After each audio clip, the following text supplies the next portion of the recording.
Me, again, for those of you who have been keeping up, or for those of you that are just joining us, I'm Spencer Allen Eskridge. And I'm really trying to get more comfortable talking on video, although I already have a certain disposition for it. Sorry, I smoke. I have nothing else to do other than this. I'm going to be trying to sum up everything I've said so far, including my testimony and Donald's life, and all of the history behind this stuff into one video. And again, we will try and make this as concise and understandable as possible. My last video, my testimony, and how I got all wrapped up in this, for the most part, everybody's been overwhelmingly supportive, so just trying to get more comfortable, with more length, and like trying to make sure I hold people's attention. It's gonna come in handy eventually. So,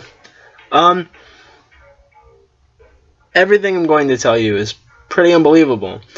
It's borderline like far-fetched, but once you start to look through this lens and start looking, I suppose, at the world in this frame of reference, it only makes sense. It only makes sense. So I guess we should start at the beginning of where I started. Once upon a merry World War II, there was this society that Hitler was super wrapped up in, because brother loved the occult, and he thought, this is going to help propel me to a more fixated seat of power.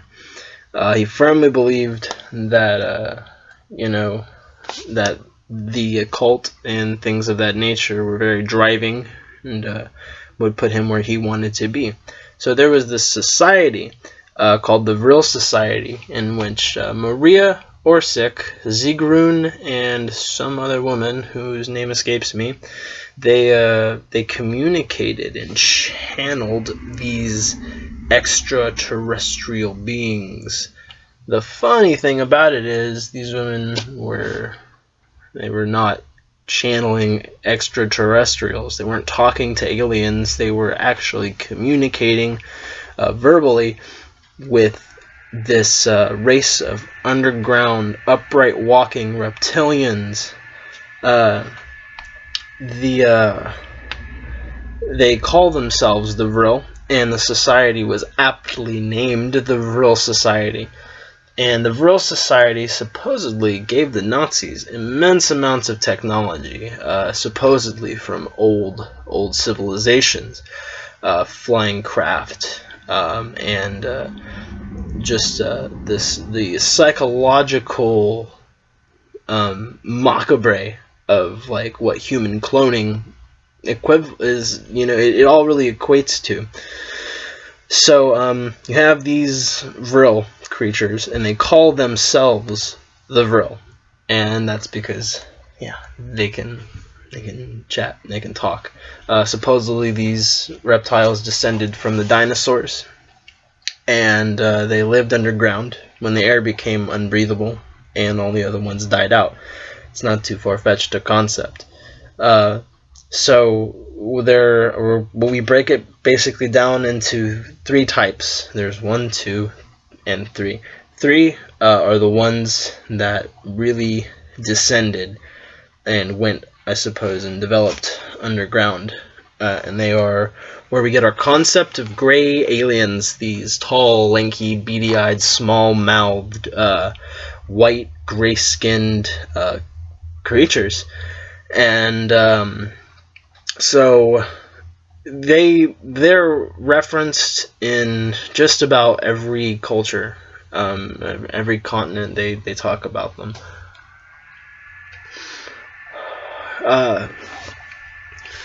Skinwalker Ranch, if you're familiar with that, that's where that comes from. Are these Vrill type 3s, and they're very tall. They're like 8, I think at most 9 feet tall. And they really, really like human. Like it's like their thing. They will eat each other. Have eaten each other. They're also cannibalistic, but mostly, I mean, they're just carnivorous, and they're some kind of fearsome crap. Phil Schneider he talks about running into them while he's building deep underground military bases. So, I mean, there's reference to them all over the place. But this is just about the only place that really makes sense. So, the Vrill Type 3s, tall, lanky, white, beady-eyed creature things. And Vrill Type 2s are like these can be like roughly the height of a man, full-grown man. I think the tallest they get is like 6.5, 7 feet tall, and these are the ones that David Icke is always talking about. These shape-shifting reptilians. Everybody associates them with the royal bloodlines and stuff, and there's a reason for that. But they're not shape-shifting. They're not interdimensional creatures or anything. They're here with us. They're third-dimensional. And they've always been here. As long as humanity has been around, they have been here. And these things, they're not very smart. They lack sincerity. They have no compassion. They lack empathy. I suppose that is what separates humanity to an extent. But then the Vrill Type 1, they don't get to be much bigger than a foot to 1.5 feet in height. And I have a problem with all of this, but the Type 1s are very concerning to me because they can, I guess, body snatch people. If you've ever seen Invasion of the Body Snatchers, like, there's a reason that movie gets remade every so often, is because it is a very relevant thing that is happening and has been happening for a very long time. And so the Vrill Type 1, they have on their head, it's called a proboscis, and at one point in these things' lives, they can eject the proboscis, and attached to it is this very long, white, stringy substance. It has a lot to do with how it thinks, how it feels, and how it propels itself. Essentially, it's like the core nerve of their nervous system. And once they eject this proboscis, they have to find a host, because this thing detached from the body is alive, and once it finds a host, it has to quickly or it'll die. It can inject itself around the eye, or so it buries itself deep into the optic nerve and roots itself in the brainstem. Now, the animal or human that is being hosted or parasited, these things are biological parasites. Like I said, there's not a spiritual factor to this. This is where we get the concept of demonic possession. Once they host this person, the person experiences a very immense amount of pain, but only for a short time, because the person's consciousness is completely eradicated, and the only thing that's left to pilot the body is this lizard. And if you've ever seen the movie Pet Sematary, it's very along the lines of that. The person it looks like a person. There's a lot of damage around the eye, in fact. But this thing retains all of the human's memories because it is at that point the human being. It is driving this vehicle. And so those are the Vrill. And I promise it gets better. So during World War II, Hitler was given technology by these things, and it on a world stage, World War II seemed to go very badly for the Nazis. The media, the newspapers, the news, everything was portraying that the Nazis lost the war. But in fact, once you know that all of the wars that are portrayed in the media and reported, that they're all set up for like people to make money. The only people who war really profits are the people who are manufacturing the arms to stimulate that war and keep it going. So the kicker there is that the Nazis never really actually lost the war per se, only publicly. Now, during this time, they were given all of this technology, anti-gravity vessels, whatever the hell you want to call them, craft, flying saucers.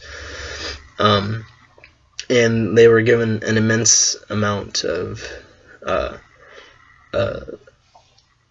information and,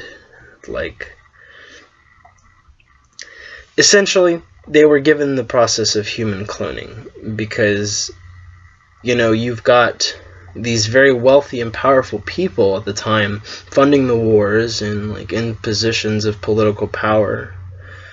You've got these royal bloodlines who have in fact kept the secret of these lizards for so long, and that's why they've been given this divine right to rule, is because they've kept this secret for so long.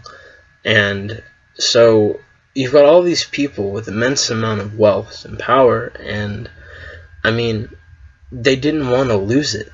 They didn't want to lose the power. They didn't want to lose the money. So they started really developing the process of human cloning. Now at first, and still, it's a very flawed process. But initially they had these things called the Mach 1. And that was a pretty hellish thing. They had a person, and they had the organic robotoid. That's what they called them, although there are no robotic parts whatsoever. They had them hooked up to machines, and they would transfer the consciousness, how the neurons fired, into this synthetic body. And it was really, really flawed at first because it worked, but they came back very malicious. They came back way stupider, if that's any whatever. Stupider is not a word. They came back just violent, and is just really rough, very flawed. And every subsequent time they would do this, they would lose less and less of their they would lose more and more of their humanity. And so World War II on a world stage ended, but what we understand now to be Operation Paperclip, at the time that was super classified, but now it is just a matter of public record. The Vrill Society, all of it was just really, really hush-hush, top secret. It was all rumored, but now we know that these things existed. Now the correlations to what it is that's happening now, they're still really obscure, and I try and bring that up. I try and bring that to light because Donald Marshall, he did, and he made a lot of these points that I could not seem to connect. He made them all line up. And now, I got deeply involved with all of this, and him and I are relatively close, I guess you could say. And so, I'm just trying to get this out there for people to understand.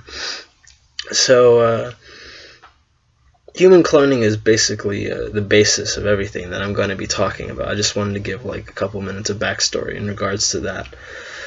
So during like Operation Paperclip, the Nazis came to America and were given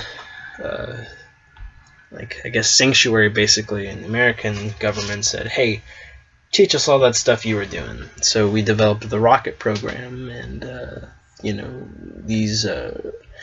these technological marvels that they were working on, that they were given by the Vrill. And so on the surface, Nazis lost, everything got divvied up, but underneath the surface of all of it's planned, all of it was very carefully calculated and engineered. And so the people who like profited from all of this were like the Rothschild family and the people with the wealth, with the power, the money. And so eventually it got to the point where they were working on this flawed technology, and they refined it a little bit more, and they kind of made this new process of transferring the consciousness into the clone body. And that happened with the Mach 2 clone that they had really established. And the Mach 2 clones were REM driven, which essentially means that when you go to sleep and you have a clone of you, once you hit REM, your brain waves are so malleable that they can transfer the consciousness at the flip of a switch into this clone body anywhere in the world, it seems. Most of these things are in deep underground military bases. In these deep underground military bases, they have just whole floors dedicated to cloning. They have like whole floors dedicated to like advanced weaponry and gene splicing, things of that matter. And so with this new type of clone, they were able to kind of refine the process. Like, once again, it's still very flawed. Things are really hazy, but the thing about it is you go into this clone body while you're asleep. So a lot of people just assume that they're dreaming, that what they're seeing is all in their head. And so the elite, these bloodline families, the Rothschilds, the banker families, all of these very powerful people, they started meeting up, and it was this huge super duper secret, and it got boring.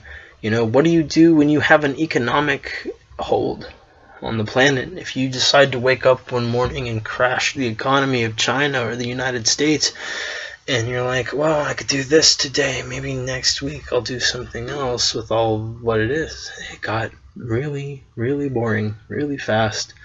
And so they started pulling in celebrities, people who were very popular, and they at this point, they had this whole range of things open up, because while the technology is very flawed, there's a lot you can actually do with the REM cloning, especially when you couple the cloning with like MK Ultra mind control. And if you don't know what MK Ultra is, look it up. It is some heinous stuff. It really is. So they started bringing the celebrities there instead, and like showing them these lizards, and are like, hey, you're part of this big old secret now. If you want to be involved in all of this, you need to like sacrifice a loved one, so we know you're serious about our organization. And they have called this organization, this greater collective of people who know this thing, they've called it the Illuminati. And that's like a term that's been like tossed around so much recently in the last couple of years, and that's because it's all becoming very, very relevant again. And there is a reason for all of it. And if you're willing to just like give me a moment, give me a minute of your time, then I want to help some of this make sense to people. So we can't stop something this big unless we know. unless we know deep down what the hell is going on. So if you'll remain patient, I'm going to do my best to continue and trudge through this and make all of this make sense. And so the Illuminati is like bringing in celebrities, showing them these lizards and all this good stuff. And they're going along with it because, like I said, there's a lot you can do with clone bodies. They got to the point where they were refining the technology more and more to where the chips that they would use to transfer the consciousness, they would have a chip initially had to be in your brain. Now it only has to be connected to a part of your nervous system. But these chips, you have one in you, the anchor body, and you have one in the clone body, or several clone bodies. And once you hit REM, they flip a switch, and you're there. There's no way to control that. There's no way to fight that. It is just what they are capable of. And so that's why I'm trying to let people know, hey, this is kind of happening to a lot of people. Like I said, they refined the technology, and they got it to where they can turn pain sensors off in your body, because all of that files through the neurons in the head. Now, essentially, we are just a biological computer, calcium deposits and tissue, all stimulated by electricity. So we are an organic machine. We can be programmed, which is where the MK Ultra comes in. It's maddening, it really is. But so they can turn off the pain sensors of a person to where you can somebody can take a knife or a very sharp pen, whatever, and they can just stab themselves up. And they won't feel anything in the clone body. Or they can be severely dismembered in the clone body and they won't feel anything. And so with all of that, there was this kind of novelty at first that, hey, let's just literally do whatever the hell we want with no repercussions. And so, there was, they have these torture spectacles in this giant dirt arena, if you want to think of it as like a hockey arena, with the glass on the sides, but in the middle it's like rodeo dirt instead of ice. And all of these rich and famous people, these reptilian people, and these royal families, and they would all come there in their sleep. And of course, different points, whatever, they'd have different things, and they would just meet up and do some pretty crazy crap because they could, and that was good enough for them. And they engaged in pedophilia, and they engaged in these torture spectacles, and they would mess with people, things of that nature. And so the human trafficking industry really comes into play with all of this, because do you realize how many people go missing a year? These people are being fed to the reptiles, or used as sex slaves in all of this cloning underground stuff that's happening. And so another thing you can do with MK Ultra, I guess, and clone bodies is you let's say Baron von Rothschild, great nephew, really fancies this girl, and she does not notice him. He says, "Hey, Rothschild grand uncle, I like this girl, and I want her to notice me, and let's make this happen." And as if money wasn't enough these days, they can bring her consciousness into a clone body of her when she's asleep, to where she thinks she's dreaming because they've laced her up with MK Ultra, and they have a bunch of people come and like beat the hell out of her. And then this nephew, this guy, comes in, and like when he shows up, everybody leaves. So this happens, the same thing happens several nights in a row. And to her, when they actually meet in real life, she's already going to be that much more predisposed to liking him, to loving him, because he is literally the man of your dreams. It's really corny, and it's a novelty that has most certainly worn off.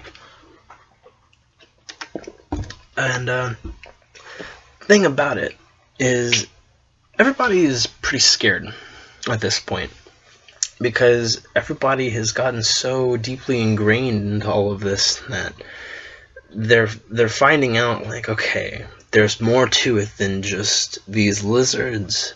There's more to it than just this novelty. There's something far greater, far more sinister happening than all of these politicians and the human cloning aspects to all of this. So, we're going to make this all relevant, I promise. 40 years ago, there was a man named Donald Marshall born in Halifax, Nova Scotia. And when he was about 5 years old, he was brought into these cloning centers when he was asleep. And he was brought into this because his parents and his family had been long time, I guess, attendees, as you could say. And there are only like two ways to get in on all of this. You either get so popular that you have to sacrifice a family member to gain entrance to this, and they use that as blackmail in case you decide, I want no more of this, which everybody does. So that's not the best route, I suppose, as to going into any of this. None of this is worth going into, really. But Donald was brought there because his family was involved, and that is the other way that you just get involved. It's just through lineage, through family. And so he was brought there when he was 5, and they wanted to use him for sex and rape him, and he just kicked and screamed and fought, and no matter how much they drugged him, like, he just didn't seem to like really cooperate with anything. And they're like, look, this kid is like screaming at the top of his lungs, he's kicking and screaming, I can't do anything with this, can't get it up, this is really frustrating, what else can he do? And so he started coming up with these like original songs, and just on the fly, and like it kept him alive for this long, because this whole time he's been doing this. He's been making music, and he played loyal to them for quite some time. And when he did, they told him so much. They revealed to him so very much about just the inner workings of this organization and the history behind all of these things and how it's all relevant to things happening. And initially he was coming up with these songs, and then he started running pretty thin on it. He didn't want to do it anymore. And so they're like, no, you're good, like you are this money making machine, you are good. So they started torturing him until he came up with lyrics, or with rhythms, with synths, anything. And it's not the easiest thing to talk about. I marvel at the fact how easy it is for him to just discuss this. Once again, though, I mean, this is his life that he's just recanting, so it seems so passive because it's just so familiar to him. and I think that is so incredibly frustrating. So he's been coming up with ideas for like random inventions, things like that, and just the music. The music, you can't even begin to fathom how much music this one person has had churned out of them. It is unbelievable until you understand the gravity of the situation, because then it seems so small in scale, but it's incredible what he's done and what he is doing now. Donald Marshall is a friend of mine, and when I first met him about 3 years ago, I thought he was crazy, just righteously out of his mind because of what he was saying and what he had to say and what he was disclosing. Just the way he told his life, it was so out there, but there was something deep down that I knew he was being some kind of genuine. And I thought maybe at the time he was doing what David Icke is doing. He was doing what Russell Brand is doing. These people attend the cloning centers, and they know about these reptiles and the nature of them, the nature of all of this organization, but they are being paid, and they're being paid to obscure the facts. They're going to tell you 20% of the truth, but the other 80% is so twisted and far-fetched, and that is where, that's where all this confusion comes in. And when Donald came and, straightened it out, it only made sense. And so I'm here to continue to corroborate what he's saying, because I got involved with all of this. At first, I really tried to stay skeptic. I really tried to stay unbiased because I could see that, this was something much bigger than anything I thought I would ever be wrapped up in. And I tried to stay on the outskirts, and I don't know why I expected it to stay that way. Because I started to spread his information, and I started to explain some of this cloning stuff. And I stayed very active on his friends list on Facebook, and I read up on his Pro Boards forum, where literally every exchange is documented. And so we have this compilation of evidence and accusations that is insurmountable and totally just there, and some people are still being apathetic to it, which is very surprising to me, because once you do know the nature and the scale of what it is we're dealing with, this has become my life now, whether I wanted it to or not. Donald Marshall, this is for you, because of what you've been through, and because you don't deserve to go through it anymore. And kind of get back on topic here. Donald made a lot of music and put a lot of hints to the nature of cloning and these military bases, things of that nature, in the music. And once you listen to all of it, it is so abundantly apparent that this is what is happening and has been happening for the last 35 years.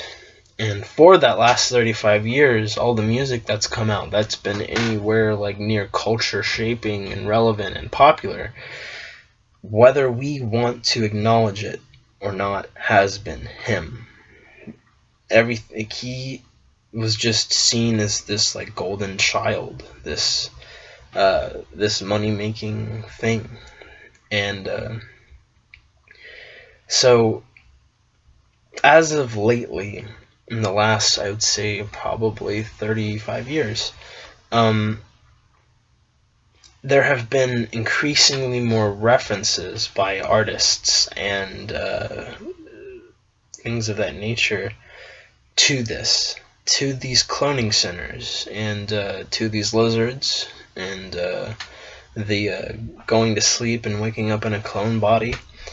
It's all there. If you are willing to look through this lens, things are immensely clear, and that is just the way it is.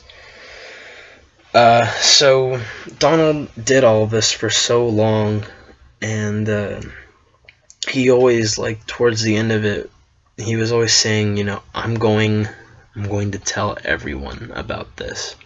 Everyone is going to know one day, and you are all going to be brought to justice. You know, at the time, that was pretty laughable. Understandably so. These people had a very firm grasp on the world, politically, economically, culturally even. Everything put out was passed through this filter first. And so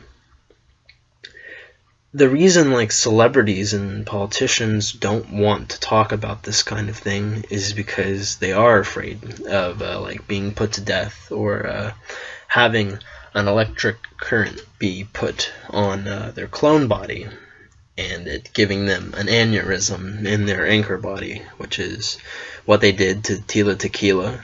And you know, you're not supposed to survive aneurysms, but she did. And funny thing about her is that she actually was on board with this for a little while.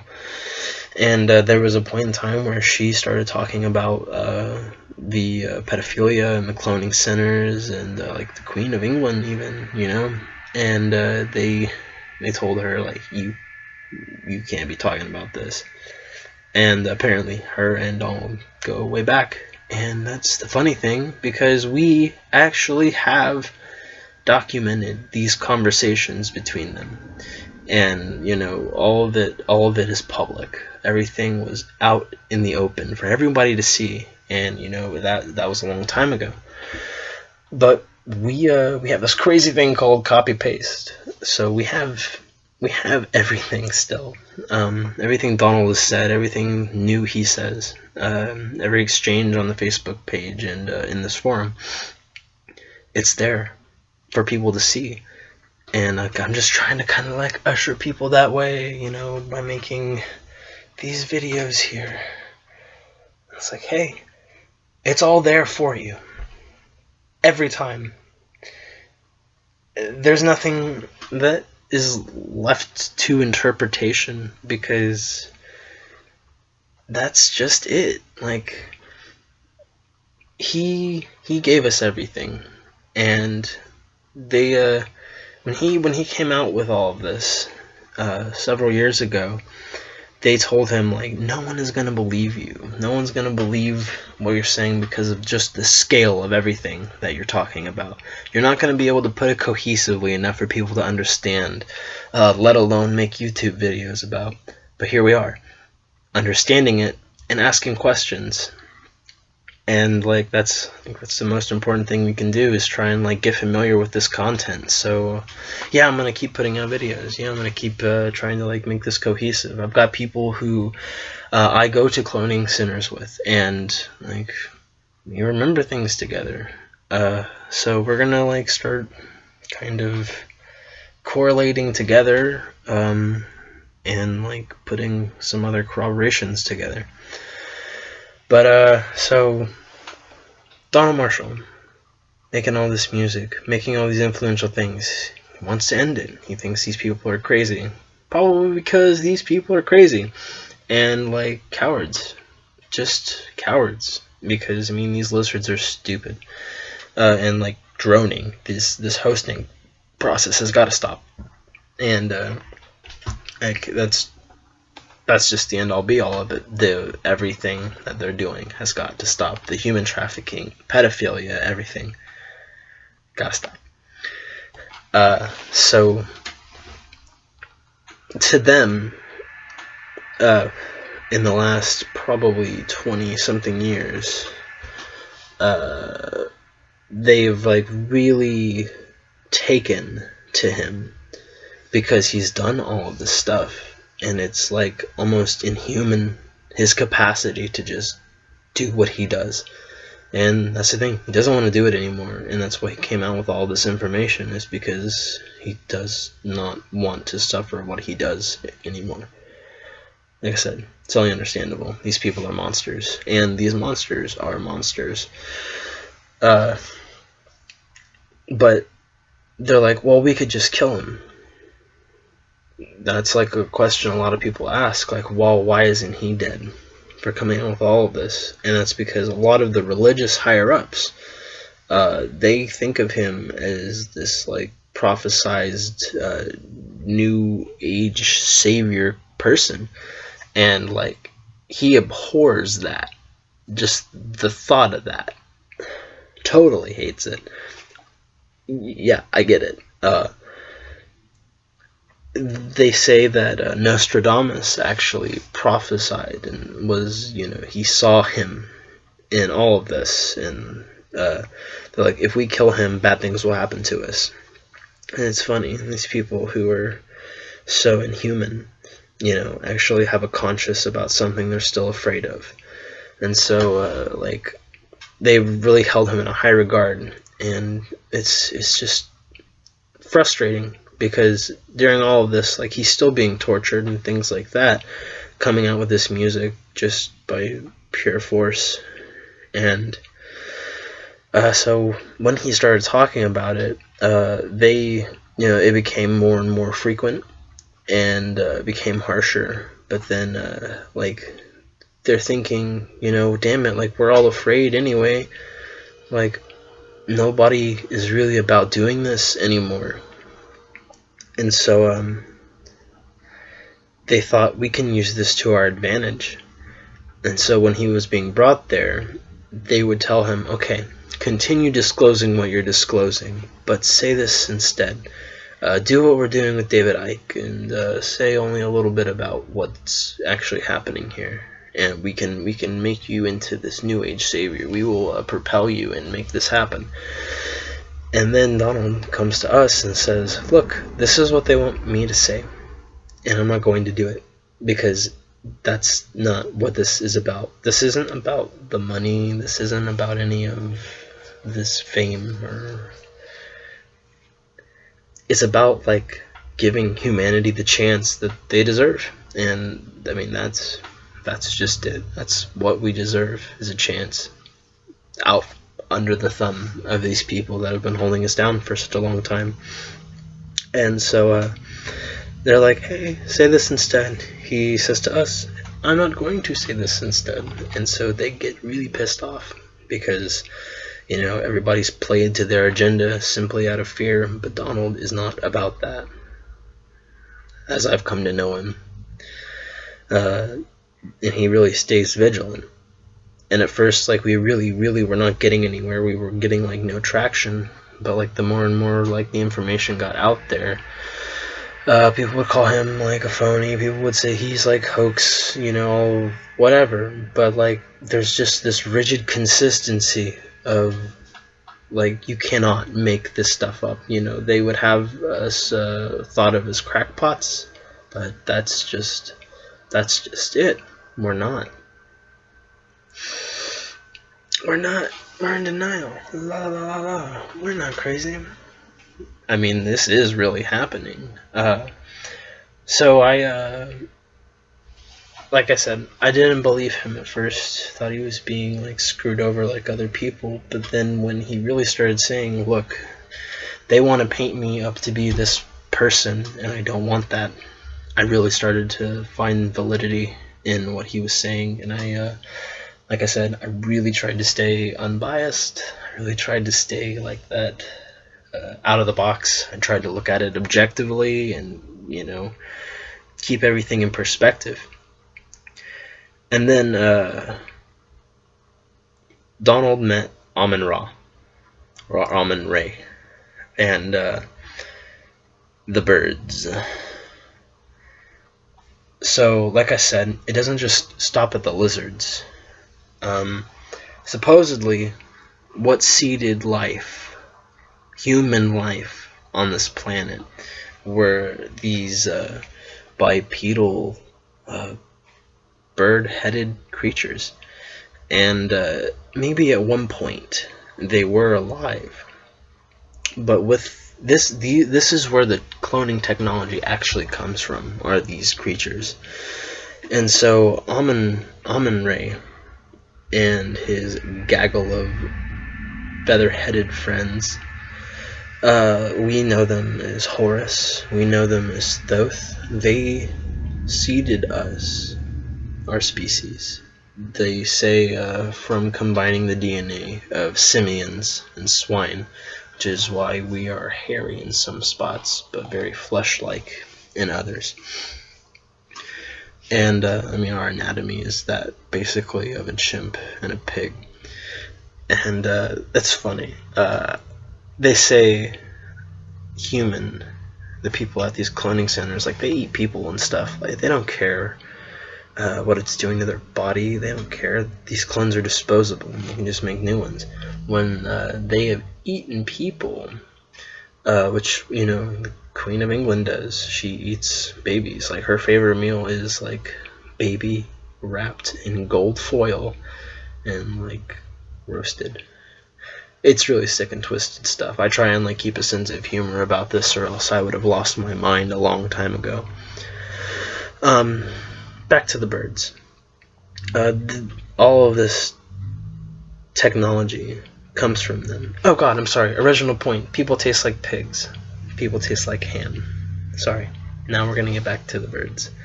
Like, David Wilcock is trying to come out now and say, oh, there are these blue avians.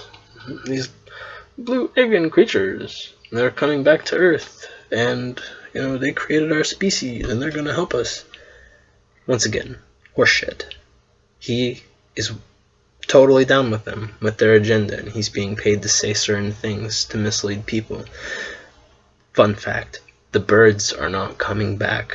They actually never left. So they came here, supposedly, looking for gold, and they needed a workforce to mine it, harvest it. So they made us, and they didn't make us too smart. They didn't make us too stupid. They made us just capable enough to handle this task. And I guess what they didn't anticipate on was all of this.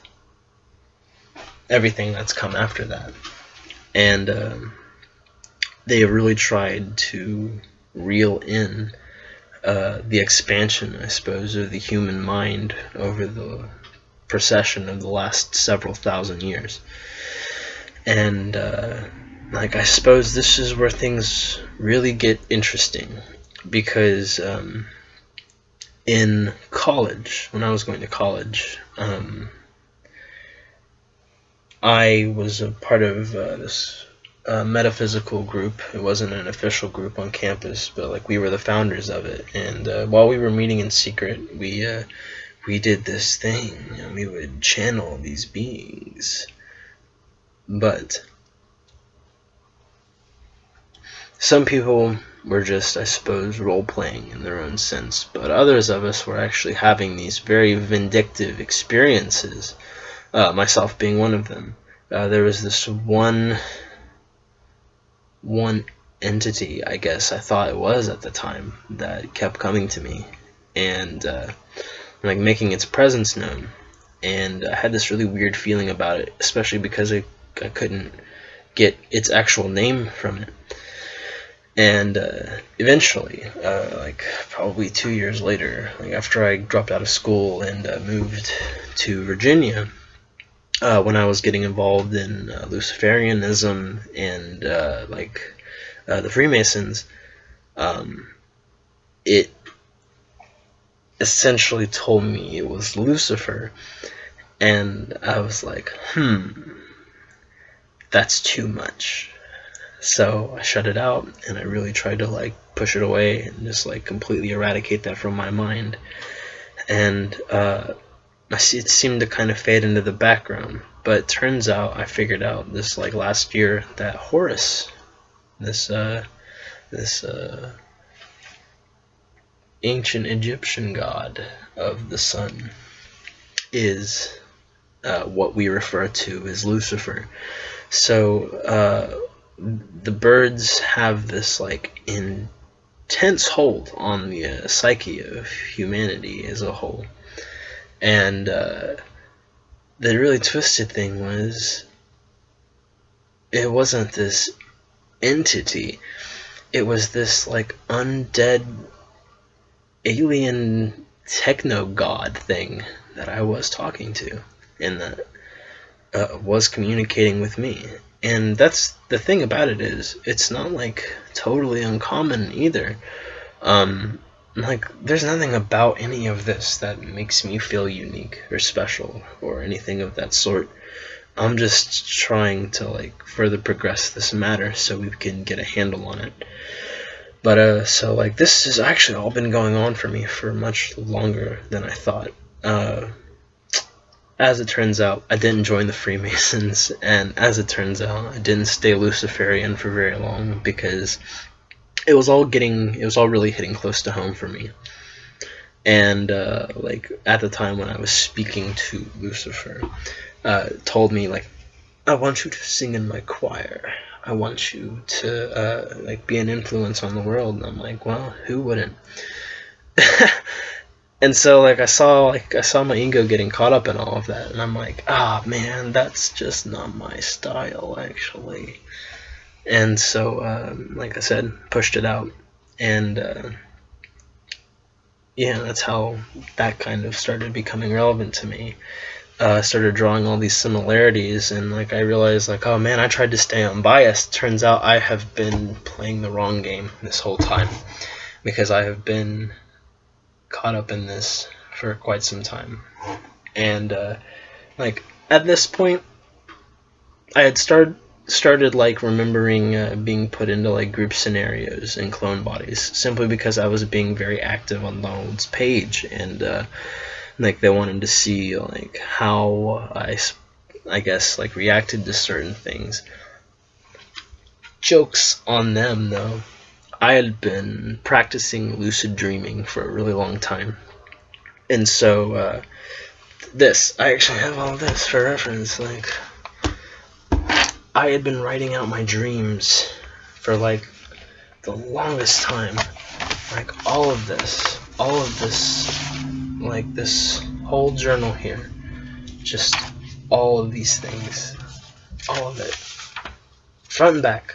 Ran out of space eventually, because I did this all so progressively and consistently. This whole journal is just full to the brim of just recanting things. And these group scenarios, these attempts that I would try and like tell people, psst, you are not dreaming. You are in a clone body somewhere away from your actual body. And they really didn't like me doing that at all. And so, yeah, I got turned off a lot. And I got tackled for like trying to run out of the area a lot. So much so that they had to start pulling me from group scenarios, giving me a handler, and like having to keep an eye on me. And it's wacky. Really was trying. I was writing a book about literally all of this, but everything is just like developing still. And so, like, where do you start, really? I guess you start at the end. Whatever. So, yeah, I started being brought to cloning, blah blah blah, and like Donald had met this race of bird creatures that supposedly seeded us as a species. And turns out even the lizards are afraid of these freaking things. And I promise, it doesn't actually end there. Lizards are afraid of the birds. And people are afraid of the birds that know about them. And people are afraid of the lizards. There's this like whole complex of like fear stimulating the stagnation of progression here.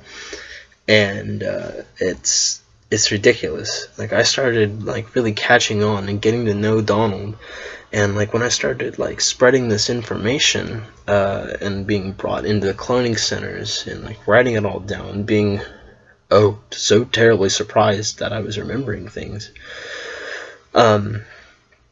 There was a point where they're like, "Hey, you got us. Just come to Rome. Come to the Vatican, and we will hand over the reins, and we can take care of everything from here." And essentially, they want Donald to lead, like, the coming era, or whatever you want to call it. It's because they are done. They're done playing this game, including the birds. They died a long time ago, actually. And they've been using this mind transfer technology to further progress their hold on things. Like, to them, torture is an art, and like, it can be exploited with like the cloning technology, because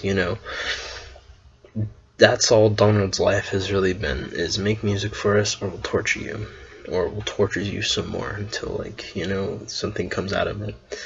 And so they would like just dismember him, activate him into the next body, destroy him, activate him into the next body.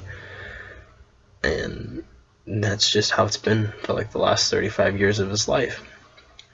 And so now that there's this whole like hesitation, I suppose, to like continue this, because he's coming out and saying all of this, and people are catching on, and like I'm being brought into cloning, and I've said what I've said there to people, and like everyone is petrified.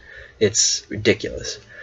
And the birds, so like they're undead techno gods. They keep fashioning these synthetic bodies, and it's silly. I don't know why they keep making the 8-foot tall bodies, because it's over with. Like, just get over it. They can put their mind into basically any clone, any animal, whatever, but they choose to continue to inhabit the same forms that they did thousands of years ago, for the most part. And like, there are etchings of these things all over the place. And like, the ancients, when they like started to write, because like, okay, the Egyptians, Thoth, this bird-headed deity, which people take to be some kind of metaphor, he came to Egypt and gave them cuneiform and taught them how to write. Now, up to this point, like, we were really only depicting like pictures, things like that. And when Thoth gave us writing, he told us, like, hey, these thoughts in your head, if I show you how to lay them out so you can reference them later, there has to be some kind of exchange, or whatever the hell.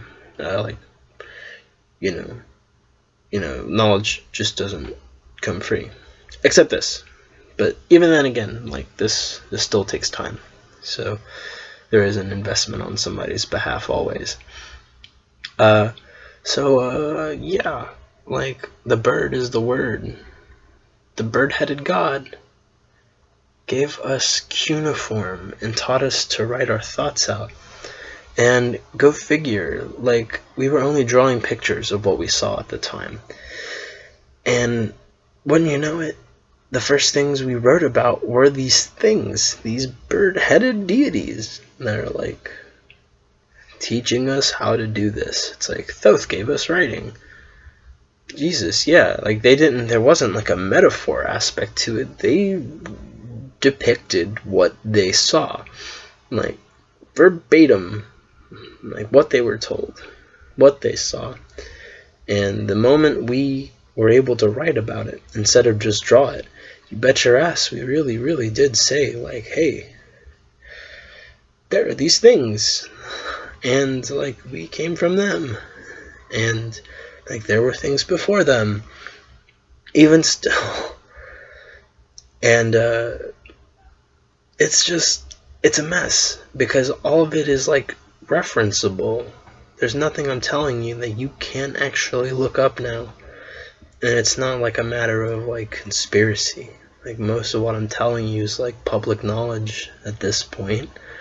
And like they keep releasing more and more about cloning and consciousness transfer. It's coming out in all the films. It's coming out in all the songs, the music, the movies, whatever. It's there because it is there. Science fiction doesn't just come from nothing. Inspiration is derived from something else. And that's just how it works. That's just what it is. And so there are these bird things, and they suck.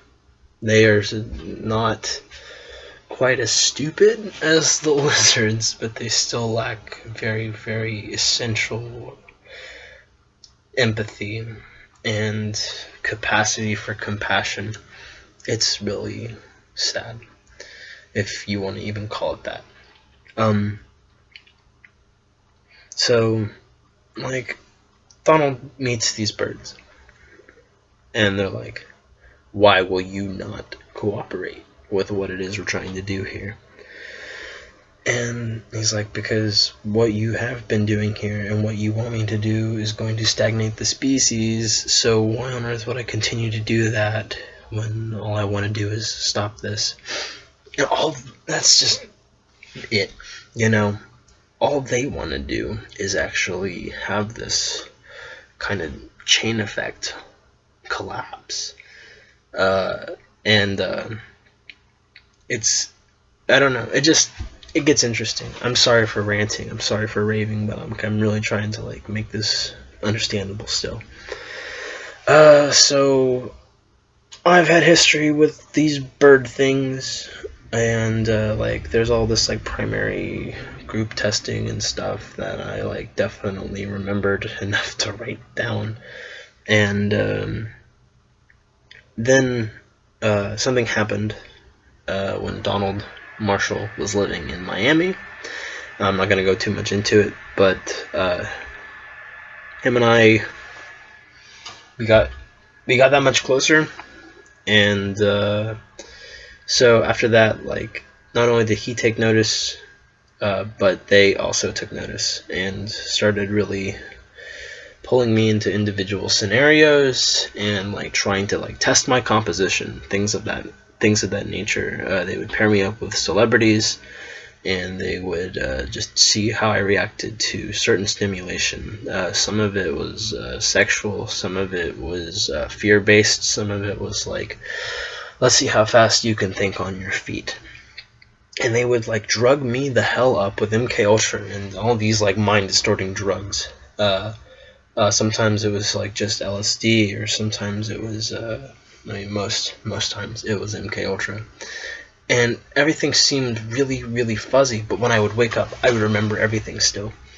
And like that was how I was able to write it down and keep it all in journals, and like make sure I wasn't crazy, because for a while I really thought, am I being delusional?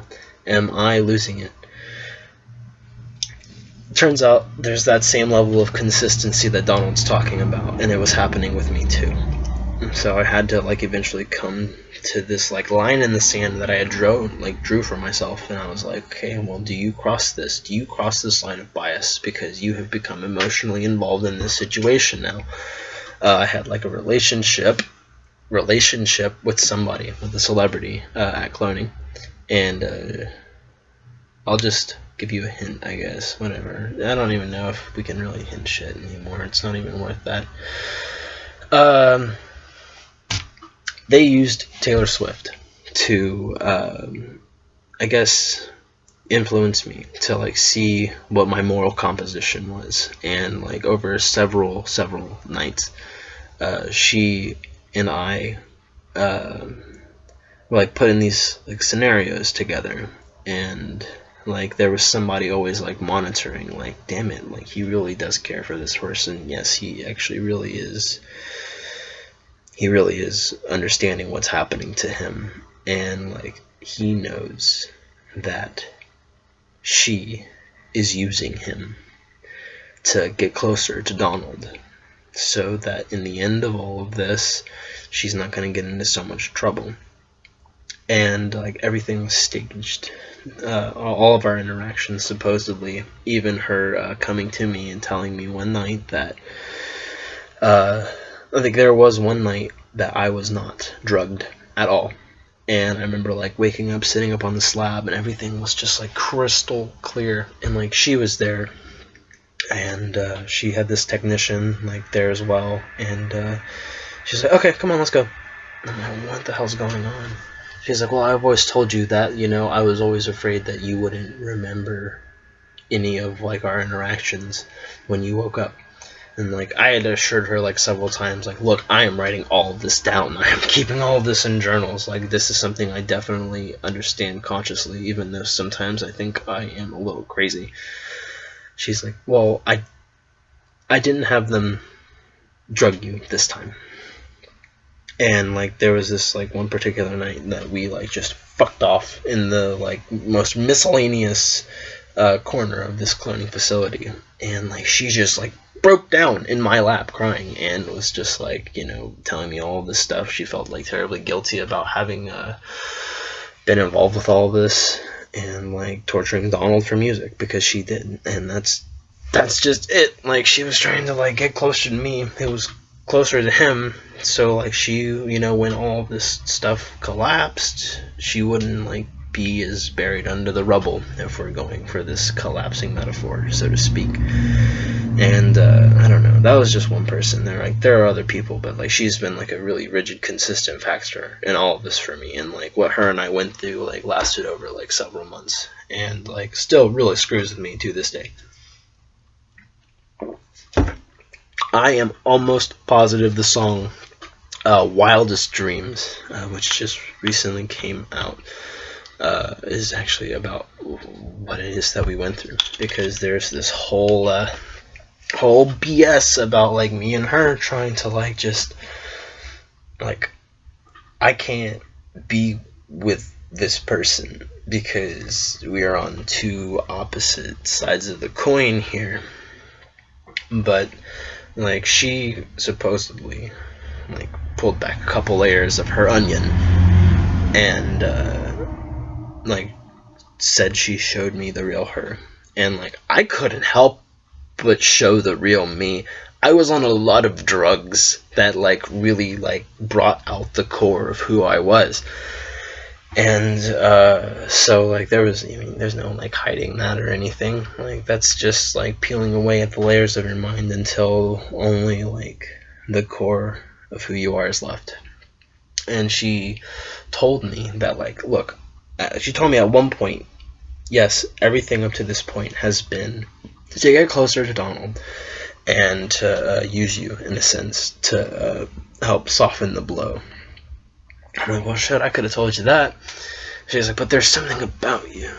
There's something so special about you, and the way you carry yourself, the way you are just so compassionate.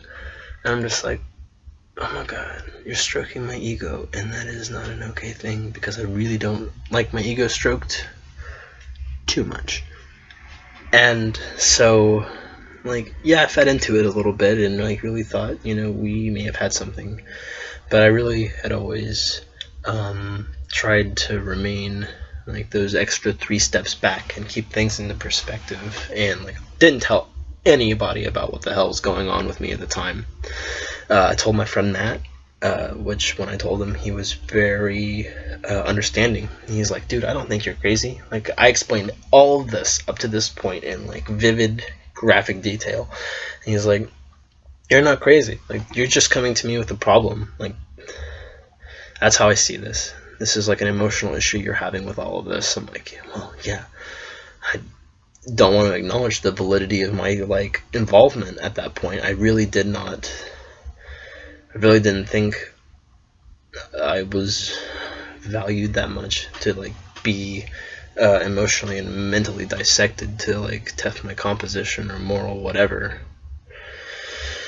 But yeah, there's been a lot of testing, and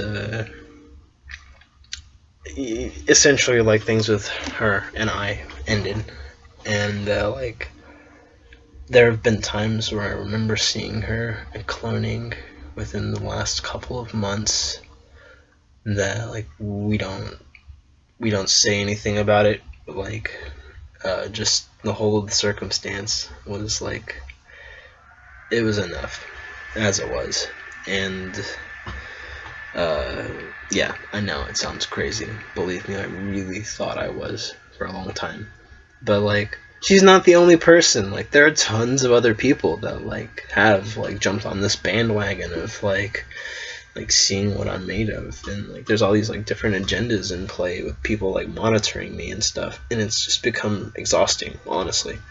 And like I'm not trying to like stimulate this anymore. I'm just trying to like at this point tell my story, tell my bias, tell my subjective perspective, because like I really did try and stay unbiased, but that did not happen. So then so all this crap was happening to me, and I don't know. I really, really, really want to talk about the Hadron Collider.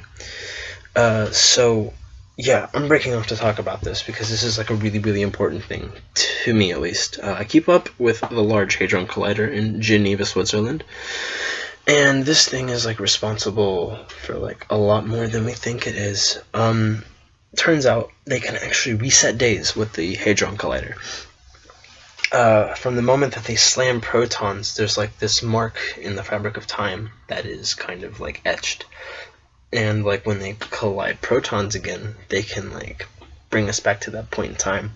And at the rate that this thing was firing, they were only able to do it like a day's worth of time, essentially. And they would use this to like make sure somebody didn't die, or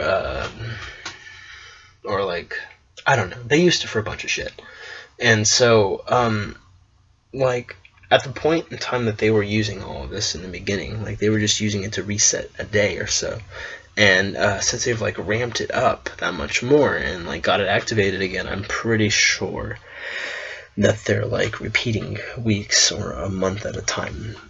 But the thing is, they can only do it so many times. They can only do it 8 or 9 times before, like, the fabric of space kind of just, you mark a piece of paper enough, you etch enough, like you start digging through that piece of paper, you start digging through that fabric, and like they don't want to deal with the repercussions of what the hell that is going to result in.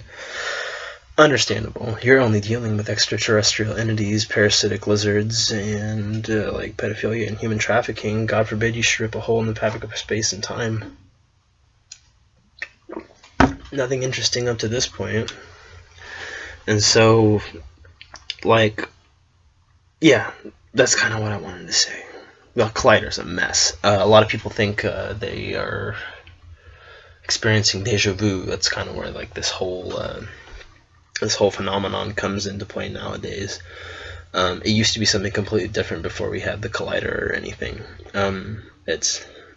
It's too much of a metaphysical process to actually talk about, but I'm trying to like focus on like the tangible, like third dimension, what is happening here and now. So like Collider, yeah, that sucks. That's a mess. But like once you're in the know about like how the Collider works, and they have like these graphs and stuff, like how like when they're ramping it up, things of that nature. You can actually really keep track of it, like where they dump all of the excess, just the energy that's produced, and like where they choose to dump it. Like they drop it on like a ley line, and like that triggers an earthquake somewhere in the world. It's ridiculous. But so once you know, everything kind of starts really, really making sense in all of this.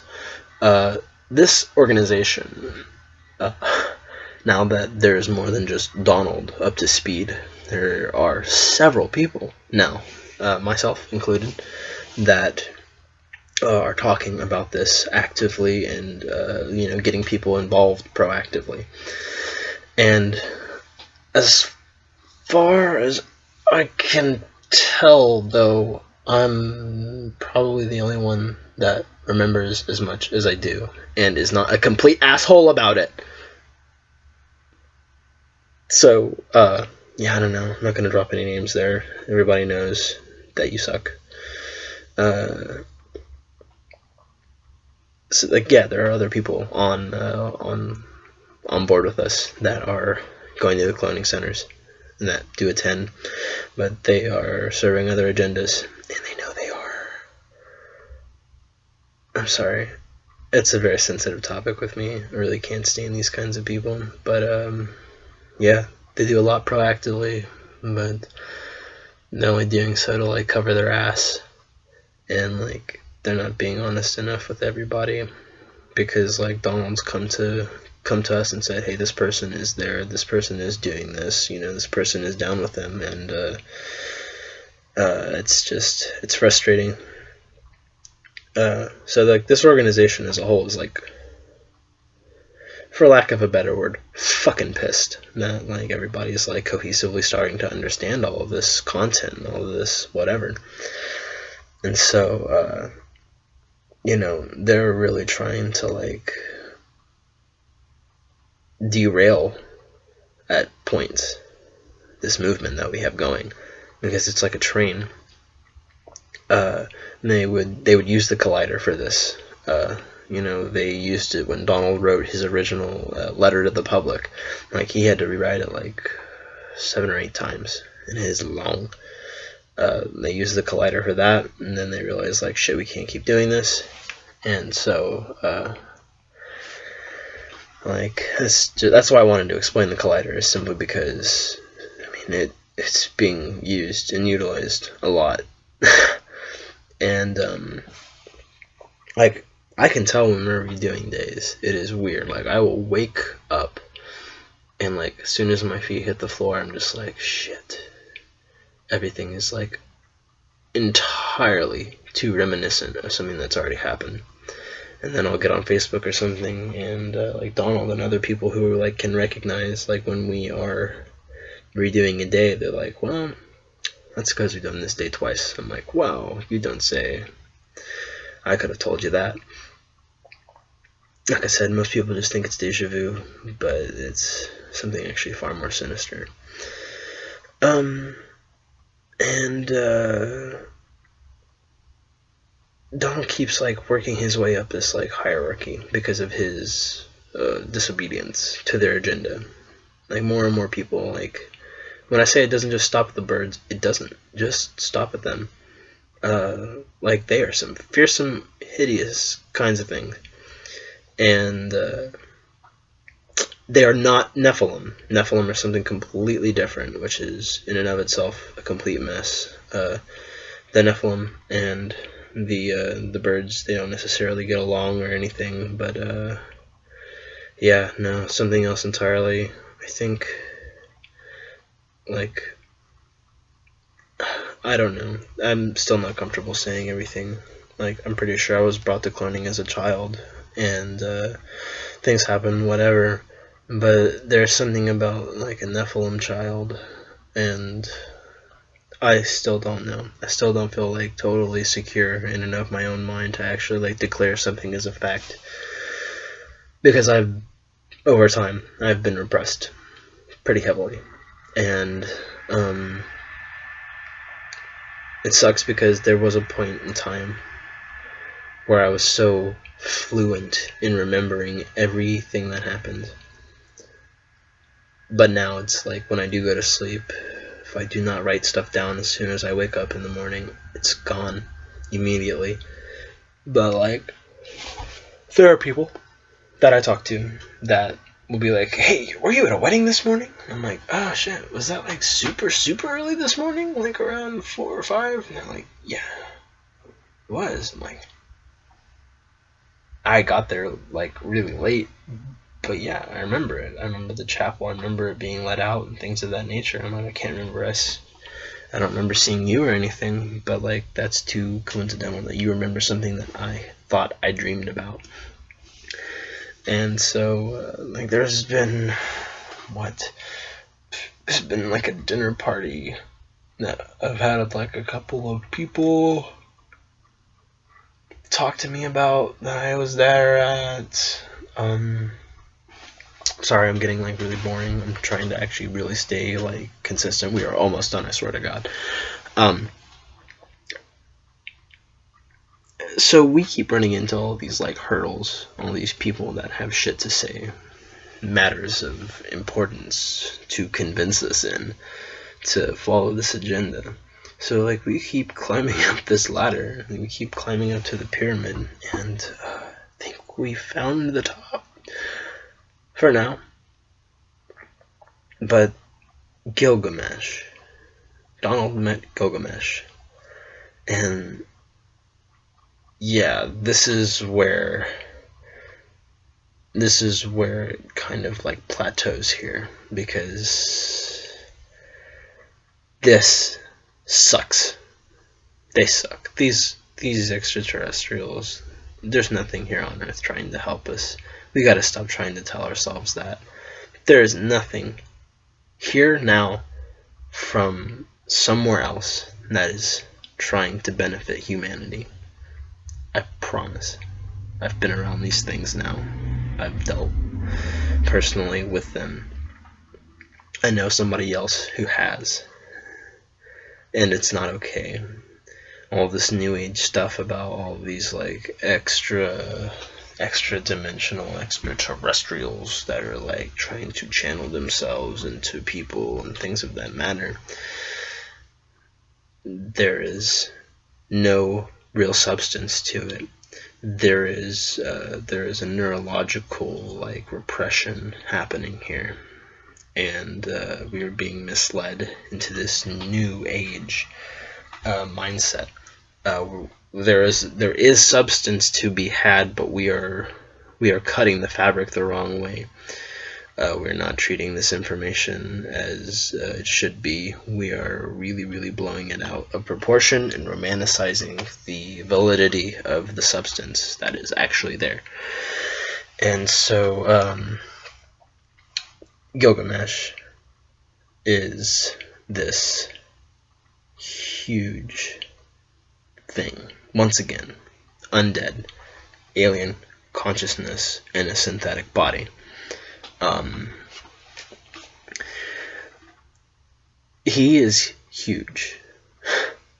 There are all these etchings of him and several other of these kin of his that are just monstrous. He has this like full-grown lion that he keeps in his arm, and it's like the size of a cat, like a house cat, a small house cat to him.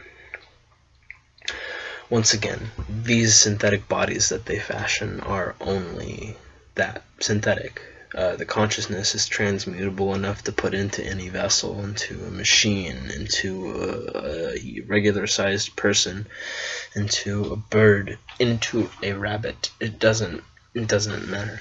Like, they keep the bodies big because there is, once again, this is where all of the fear like funnels into. We are afraid of the lizards. The lizards are afraid of the birds, and the birds are like subservient and like fearing these, like they call themselves like Elohim, things of that nature, but they are far from what our concept of Elohim is. Especially in like the Judeo-Christian sense. And like before I get any further, I just want to go ahead and like mention to people that like a lot of people are assuming that I don't have any firm grasp on like a higher power or a guiding hand in this life. Like I shouldn't be alive right now for a lot of reasons. Something led me to Donald.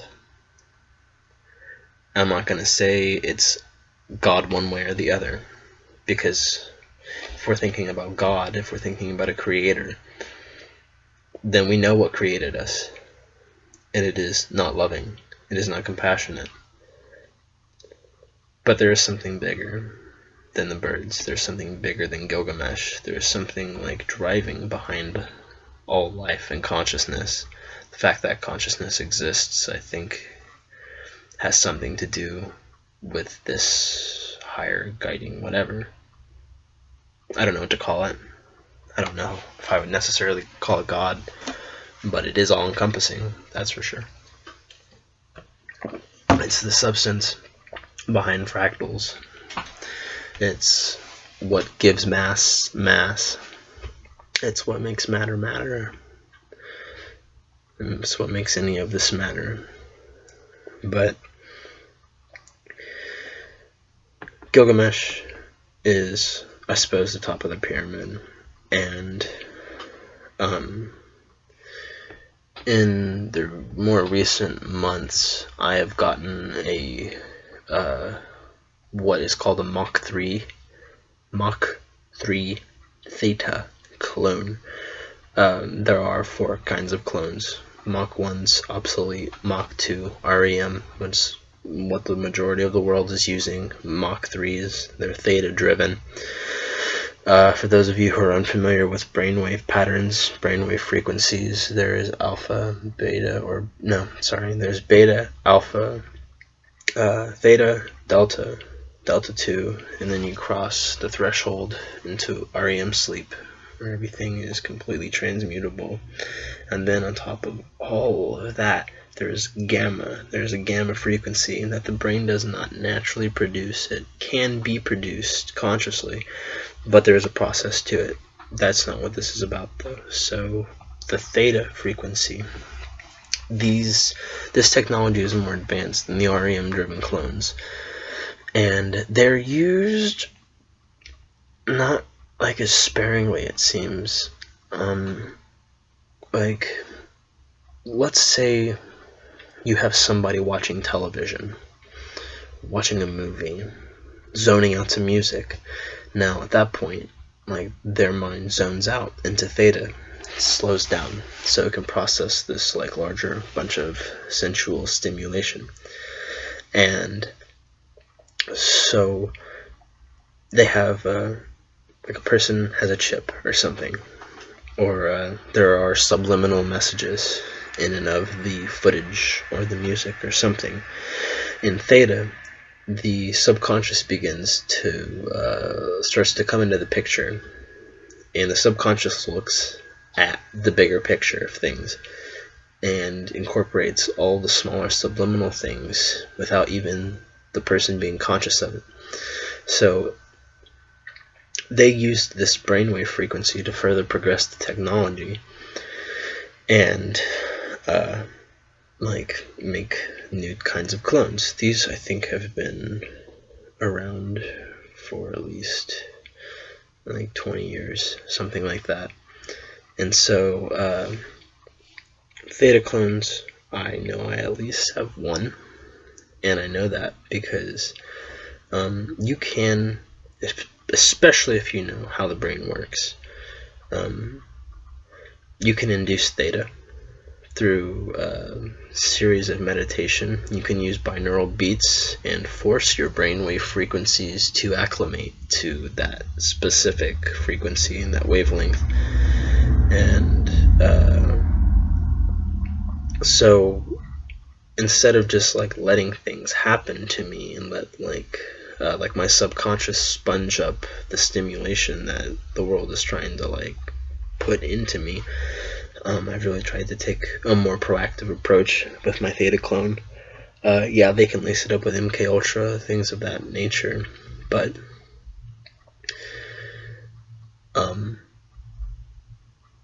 you can consciously pilot the theta clone. I will have laid down, put in some theta binaural beats into each ear, and like really fixated myself into that brainwave frequency, at which point I open my eyes somewhere else entirely in a cloning center, and I'm able to like, it's different than walking around in an REM body, because like in REM, like, you are being held there. You don't have a choice. So like it's almost automatic, like second nature almost. But in like a theta clone, like you have to like keep focused You have to like really stay adamant and aware of like what it is you're doing. You can't have like any kind of outside stimulation fluttering around your anchor body, because if you get pulled out of your theta clone just drops to the floor and like gets reintroduced to like a comatose state, like it's just asleep. And it's just really embarrassing. It's like kind of like being a baby giraffe or something. You're trying to like fill out your sea legs or something of that nature. And so with like my understanding of like how the theta clone works,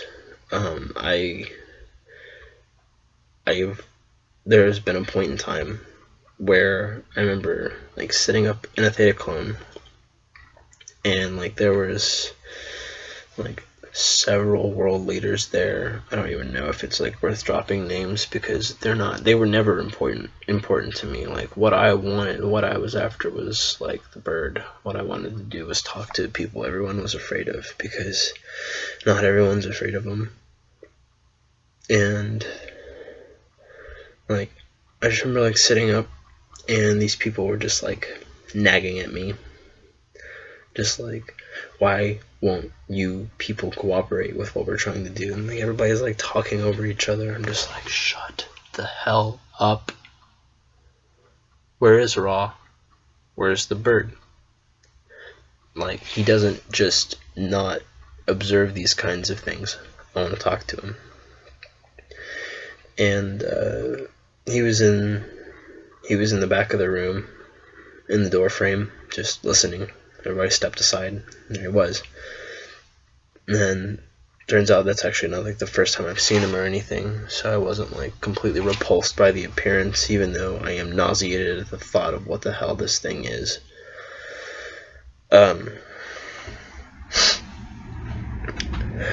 He came up to me, and it's just like what? There's nothing really to say. I'm like, no, there is something to say.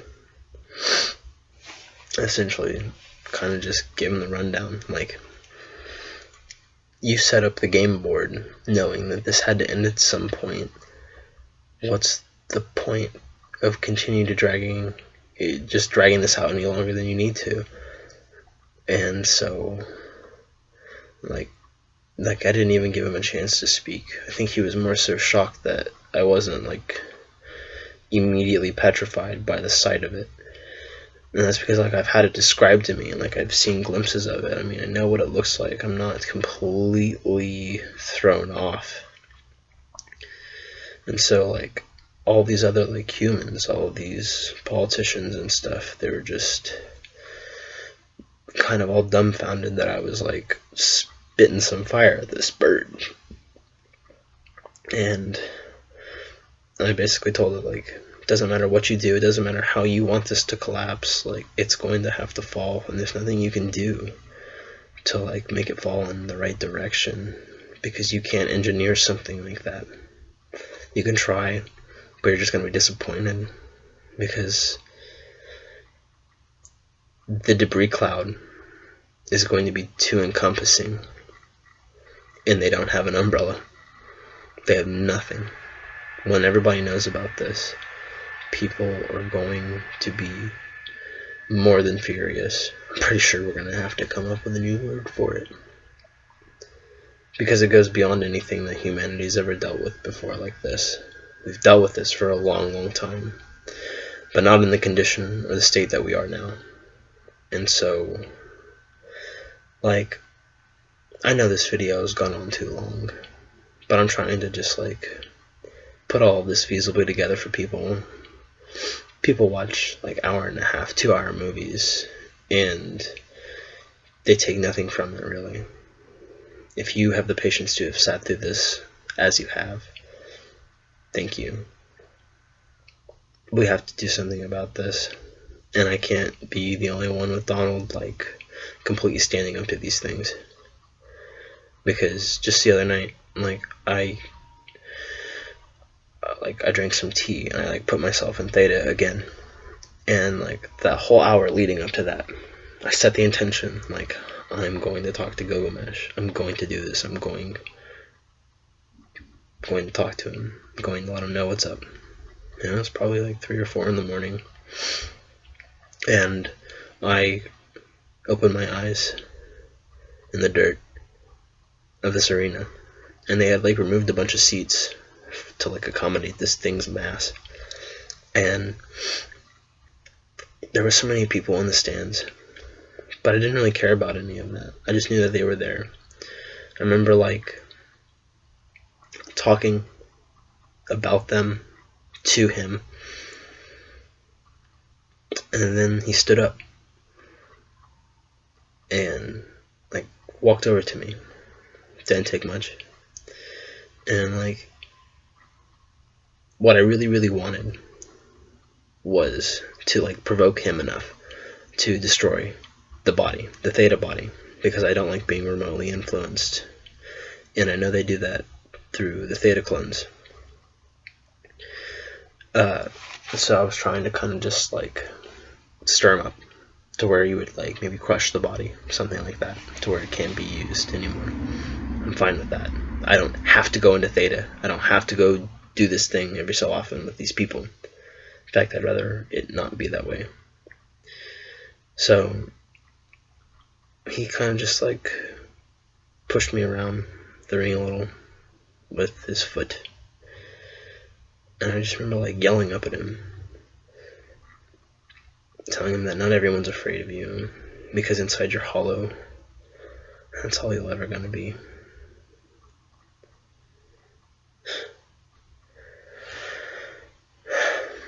But they deactivated me before I could like wake myself up, because that's, I think, what I like about the theta clones, is that I can consciously choose to wake up at that point. I can break myself out of theta, break that cycle consciously, instead of just being trapped. But I'm happy to do away with all of it, because eventually it's going to have to be gone. None of this can continue on the way it is continuing. So if I'm not in like a theta body, if I'm just in an REM clone, I'm pretty repressed. I'm like pretty conscious of what's going on at the time, for the most part. But over the last year, the more they've brought me there, the more they've put me through tests. They know what I respond to. They know how I remember things. And they know how to balance that out. So where I wake up and just do something else and don't write, or I wake up and everything's too fuzzy to put into words, somebody else throughout the day can come along and be like, hey, you were here last night. And I'm like, oh, Jesus Christ. Yeah, now I've got to go and write it down, because I remember everything. Not everything. Everything is too much to really put a label on. But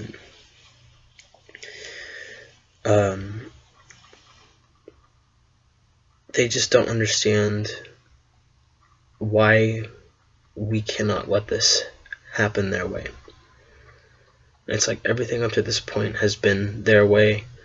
What's the point? Like, everybody's done with it.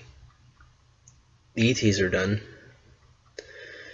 The people are most certainly done. Terrified. The repercussions, the consequences to follow. They want it to end. But some people want to look like heroes. And some people want to say, oh, well, hey, I hinted in this music.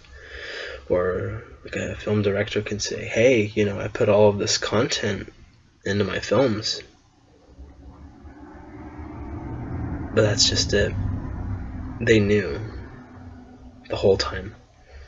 And they didn't do anything worthwhile about it. And I think that is despicable. Because you saw the atrocities that were really happening. And you didn't say anything about it. You let Donald make your music. You tortured songs from him and others. You beat ideas out of people, and you stayed cowards. There is no honor in that. There's no redemption in cowardice. Unless you really change. But all these people have been doing this for so long. They've lost their humanity. Some of them not to lizards. Some of it not to just like raping kids and stuff. And participating in all of these like torture things. But time will do that. Because humanity is a fleeting phenomenon. Only so much can happen to you before you lose what makes you human. Then yeah, you can lose it other ways. You can be parasited by like a Vrill type 1. You can be like snatched with a chip by an entity or by a person. But there are other ways to losing your humanity. And a lot of them have. Because they have been scared for too long. They have stayed cowards and just kept their heads buried in the sand. Anyway, what we're doing is really starting to go okay. It's still not fast enough for me. All of this should have been over 3 years ago, the moment he came out and said anything. But there's still a lot we have to do still, even after everybody knows. There's still going to be a lot to do. And I'm glad that people are getting involved and responding well to like these kinds of testimonies and sharing the information. It's just like, please, if you've watched it up to this point, I know it's been long, I know it's been tiring, but just know I appreciate it, and that I'm only trying to do this because it's just become something that I have to do now. And there's a lot riding on this. A lot. There's so much that stays like key to what it is that we're doing. Like if we don't do this, then who else is going to do it?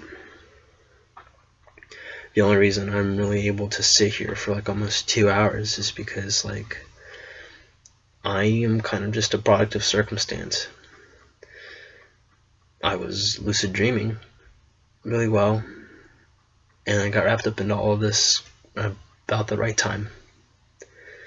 And one way or another, I was going to get involved in this. Like, the secret societies know about this. Everybody who gains any sort of foothold in a position of power knows about what's going on. And like, there was a point where I almost joined the Freemasons. I was going to school for film and like theater, things of that nature, and I was gonna like enter the entertainment industry under that premise. And like it all trickles down to there too. I had connections that I was supposed to like follow, and like that was gonna like help me like boost my identity in this world. But I saw where that was going, and I didn't want to get involved with that. I didn't want to join the Freemasons and like move up the social ladder that way. There was some really twisted stuff happening there, and now I have a firmer understanding of what that really is. And so like all of these things I've like pushed away my entire life that would get me involved in any of this, it all comes back around. One way or another, this is going to happen to me. And I'm glad it happened the way it did. I'm just ready for it to end the way I know it has to. And so, I'm going to close this, I suppose. with saying thank you, Donald Marshall. It will never get said enough. Ever. By the way, I didn't paint my fingernail or anything. I slammed it in a car door. I thought, hey, this will be fun. What a mess. Don, you have my sword, man. I'm with you. I'm sorry this is taking so long. But, we're working on it. I'm getting people closer together. There are certain people, I'm not going to mention names or anything, but like there is like this circle of people who really has gotten like in the know about this kind of stuff, and I like really took it upon myself to like get to know each and every one of them like to an extent, and like get them all to get to know each other as well, and like to have them like involved in each other's like personal lives. So if like there is somebody who is serving some other agenda, we can all collectively like hone in and pick out that one like leaf in the pool. And so like it turns out I've actually got a friend of mine, a good friend of mine, the one that I told about Taylor initially, and the one who just saw it as just a problem I was having. I brought him into all of this, and he has been like really, really diligent trying to get out information. He's like sacrificed so much of his like moral comprehension of the world to see the world the way it really is. And he's moving up to Chicago for a couple of months with a really good friend of mine, somebody I talk to on like a daily basis, Rob. Him and I, we attend cloning. I know he does. Donald knows he does. And like there have been certain misconceptions, I think, on a lot of people's behalfs. But the fact of the matter is, like, the only way we get through this is together. And I've really tried to like see that through. I really tried to like make sure everybody is in contact with one another and is like involved with each other's lives, because one way or another, like Donald wants us together in the end. And I mean, we all really do have something to bring to the table here. So I'm just trying to like make sure everybody can acknowledge each other's strengths and like, I suppose, you know, draw inspiration from each other, help feed off of each other's like inspiration, whatever. But eventually this game has got to stop, and they know it. They know we know it. So at an hour and almost 50 minutes, like the whole freaking film of like Terminator,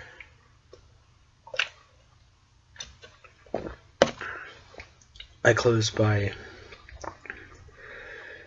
saying that there is nothing we cannot do if we work together. I've seen some truly incredible things so far, and I hope it just keeps finding itself more incredible. It's funny, I talked about so many like impossible things in the last 2 hours, and so many people are gonna understand that didn't understand it before. Yeah, there'll be some people who think I'm out of my mind. I am a little righteously out of my mind, but the best people are. And so I guess just if you want to get involved with this, just like either start online or start with your friends, people that have an inkling as to like how tumultuous and like corrupted the world is as a whole, and start with what you understand. Start with what's relevant to you and just go from there.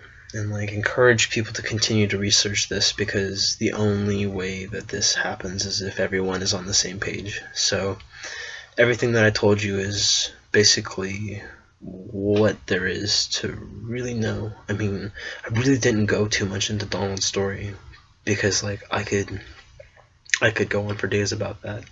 But this is the longest video I've ever made, and I really hope that it's held somebody's attention. And if it hasn't, say la vie. There will always be other times. But share this. Share this information, please. Get it out there so it can be seeped in, and people can go forward, and we can all move forward together. Because I'm really not into how crazy this is. Really not so much. It's not really my cup of tea, but I suppose it is like my glass of coffee now. My particular brew of insanity.